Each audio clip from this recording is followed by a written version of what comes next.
We live in a community and a culture today that's afraid of commitment. Young people today, they don't want to serve anything. They're afraid that everybody's going to try to take advantage of them. You know why? Multiple generations of hurt people. Passing on the hurt, passing on the mistrust, passing on people that can't look God in the eye, can't look each other in the eye. We get to this place, but it's a good place because if we bring the gospel into it, it'll get saved. If we just go, oh man, the church is in such a tough condition, we'll never do anything. But if we realize it's in a hard place and we know what the answer is and we're willing to bring the answer, we'll make a difference. I've been reading a lot about Ashel Nettleton because, the Second Great Awakening happened and it began right here. It began right here in this town. It began right here in this church. And George Finney, or Charles Finney gets the credit for most of that, because he was the most famous preacher that came out of that. But the guy that actually started right here. What a phenomenal opportunity that you and I have. We're standing on ground that's been tilled, cultivated. People have sown their life. And I've been reading about this guy. And he came here and they met in a schoolhouse. He was just passing through. He was going to South Salem, New York to preach. And this church here asked him to come and speak. And he came and a deep conviction of God broke out here. Now, I'm not saying that we want to go back and have that same revival, but I tell you what, we're a long ways from it.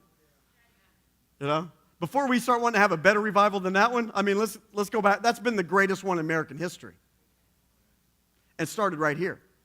It just makes me feel like I have some kind of extra responsibility, God just didn't put us here for nothing. We didn't just wander in here, and here we are. God, I hope you do something. No, God's hoping you do something. If we don't, somebody will. I've been reading about Nettleton. I'm like, man, these guys laid their life down for the cause.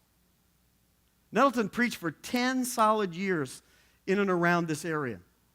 He went to places where nobody was saved. Nobody was soft. Everybody was hard. He went to churches where they just couldn't, nobody could do anything there. He would go there, and in time, man, they would start to have revival. Young people would get saved. People that were 18, some of them 14, 22, 25 years old. You don't normally think of church like that in the old days. This is like 1820s. People were getting saved. The hardest people were coming back, being reawakened, being ignited. Something was happening. But a lot of it had to do with the fact that they knew what I'm talking to you about. And they were willing to say, you know what? My life must be spent in the service of the Master.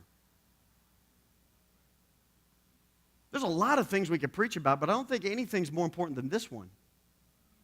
I really want to bring you tonight to a place where you think about deeply think about, what is it God's saying to you?